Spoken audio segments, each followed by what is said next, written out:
Dagon by H.P. Lovecraft. Recording by Frank Espaillat. I am writing this under an appreciable mental strain, since tonight I shall be no more. Penniless, and at the end of my supply of the drug which alone makes life endurable, I can bear the torture no longer, and shall cast myself from this garret window into the squalid street below.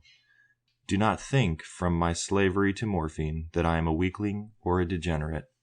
When you have read these hastily scrawled pages, you may guess, though never fully realize, why it is that I must have forgetfulness or death. It was in one of the most open and least frequented parts of the broad Pacific that the packet of which I was supercargo fell a victim to the German sea raider. The Great War was then at its very beginning, and the ocean forces of the Hun had not completely sunk to their later degradation, so that our vessel was made legitimate prize, whilst we of her crew were treated with all the fairness and consideration due us as naval prisoners. So liberal indeed was the discipline of our captors that 5 days after we were taken, I managed to escape alone in a small boat with water and provisions for a good length of time. When I finally found myself adrift and free, I had but little idea of my surroundings. Never a competent navigator, I could only guess vaguely by the sun and stars that I was somewhat south of the equator. Of the longitude I knew nothing, and no island or coastline was in sight. The weather kept fair, and for uncounted days I drifted aimlessly beneath the scorching sun, waiting either for some passing ship or to be cast on the shore of some habitable land. But neither ship nor land appeared, and I began to despair in my solitude upon heaving vastness of unbroken blue. The change happened whilst I slept. Its details I shall never know, for my slumber, though troubled and dream-infested, was continuous. When at last I awaked, it was to discover myself half sucked into a slimy expanse of hellish black mire which extended about me in monotonous undulations as far as I could see, and in which my boat lay grounded some distance away. Though one might well imagine that my first sensation would be of wonder at so prodigious and unexpected a transformation of scenery, I was in reality more horrified than astonished, for there was in the air and in the rotting soil a sinister quality which chilled me to the very core. The region was putrid with the carcasses of decaying fish and of other less describable things which I saw protruding from the nasty mud of the unending plain. Perhaps I should not hope to convey in mere words the unutterable hideousness that can dwell in absolute silence and barren immensity. There was nothing within hearing and nothing in sight save the vast reach of black slime. Yet the very completeness of the stillness and homogeneity of the landscape oppressed me with a nauseating fear. The sun was blazing down from a sky which seemed to me almost black in its cloudless cruelty, as though reflecting the inky marsh beneath my feet. As I crawled into the stranded boat, I realized that only one theory could explain my position. Through some unprecedented volcanic upheaval, a portion of the ocean floor must have been thrown to the surface, exposing regions for which innumerable millions of years had lain hidden under unfathomable watery depths. So great was the extent of the new land which had risen beneath me, that I could not detect the faintest noise of the surging ocean, straining my ears as I might. Nor were there any sea-fowl to prey upon the dead things. For several hours I sat thinking or brooding in the boat, which lay upon its side and afforded a slight shade as the sun moved across the heavens. As the day progressed, the ground lost some of its stickiness, and seemed likely to dry sufficiently for travelling purposes in a short time. That night I slept but little, and the next day I made for myself a pack containing food and water, preparatory to an overland journey in search of the vanished sea and possible rescue. On the third morning I found the soil dry enough to walk upon with ease. The odor of the fish was maddening, but I was too much concerned with graver things to mind so slight an evil, and set out boldly for an unknown goal. All day I forged steadily westward, guided by a far-away hummock which rose higher than any other elevation on the rolling desert.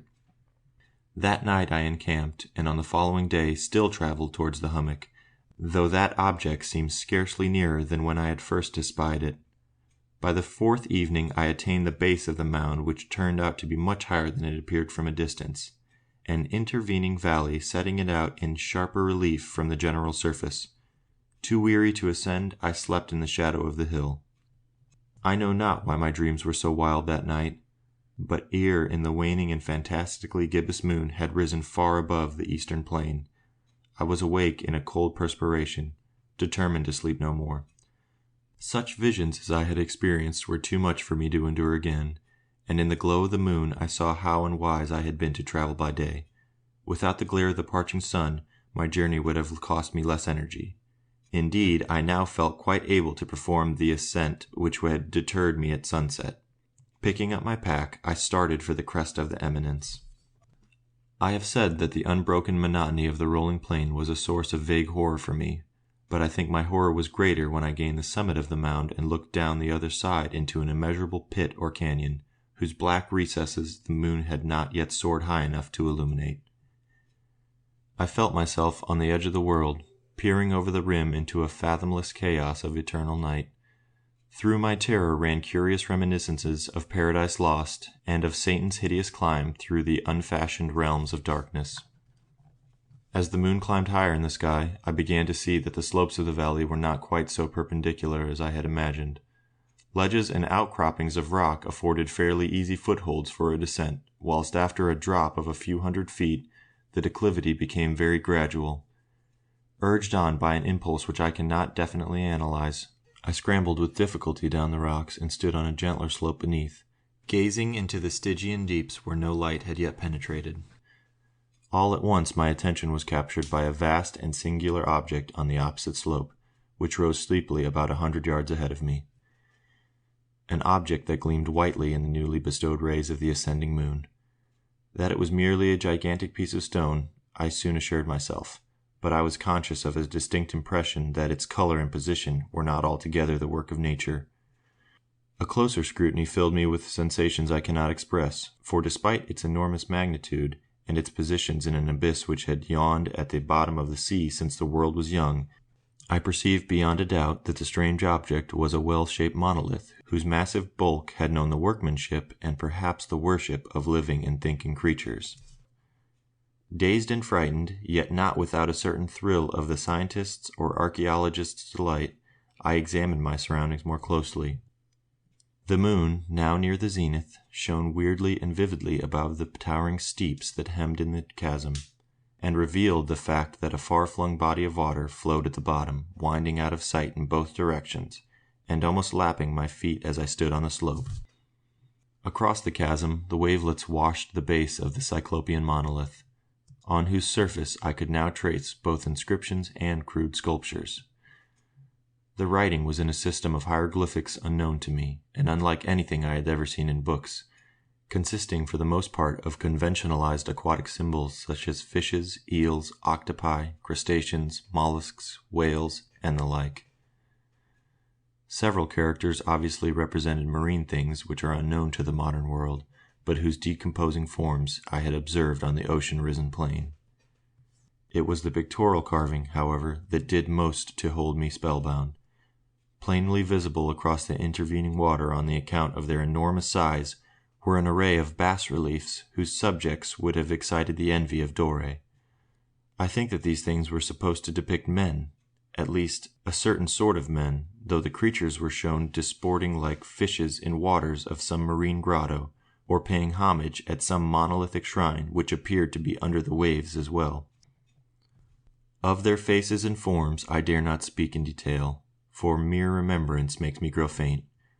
Grotesque beyond the imagination of a Poe or Bulwer, they were damnably human in general outline, despite webbed hands and feet, shockingly wide and flabby lips, glassy, bulging eyes, and other features less pleasant to recall. Curiously enough, they seemed to have been chiseled badly out of proportion with their scenic background, for one of the creatures was shown in the act of killing a whale representing as but little larger than himself.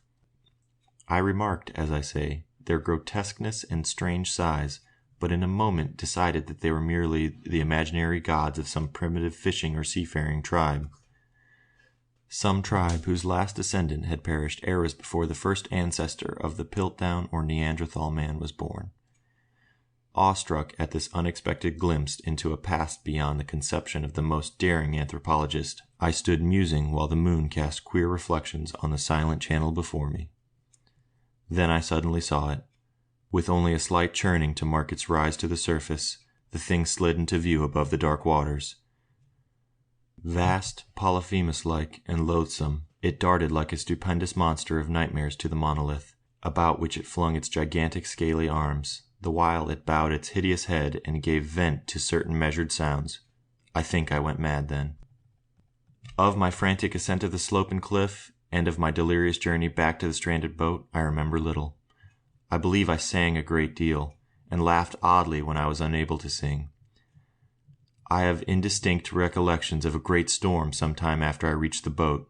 At any rate, I know that I heard peals of thunder and other tones which nature utters only in her wildest moods. When I came out of the shadows, I was in a San Francisco hospital, brought thither by the captain of the American ship which had picked up my boat mid-ocean. In my delirium I had said much, but found that my words had given scant attention. Of any land upheaval in the Pacific, my rescuers knew nothing, nor did I deem it necessary to insist upon a thing which I knew they could not believe. Once I sought out a celebrated ethnologist, and amused him with peculiar questions regarding the ancient Philistine legends of Dagon, the fish god. But soon, perceiving that he was hopelessly conventional, I did not press my inquiries. It is at night, especially when the moon is gibbous and waning, that I see the thing. I tried morphine, but the drug has given only transient surcease, and has drawn me into its clutches as a hopeless slave. So now I am to end it all, having written a full account for the information or the contemptuous amusement of my fellow man. Often I ask myself if it could not all have been a pure phantasm, a mere freak of fever as I lay sun-stricken and raving in the open boat after my escape from the German man-of-war. This I ask myself, but ever does there come before me a hideous vivid vision in reply. I cannot think of the deep sea without shuddering at the nameless things that may at this very moment be crawling and floundering on its slimy bed, worshipping their ancient stone idols and carving their own detestable likenesses on submarine obelisks of water-soaked granite. I dream of a day when they may rise above the billows to drag down their reeking talons the remnants of puny, war-exhausted mankind. Of a day when the land shall sink and the dark ocean floor shall ascend amidst universal pandemonium. The end is near. I hear the noise at the door as of some immense slippery body lumbering against it. It shall not find me. God, that hand, the window, the window! End of Dagon by H.P. Lovecraft. Recording by Frank Esbayat.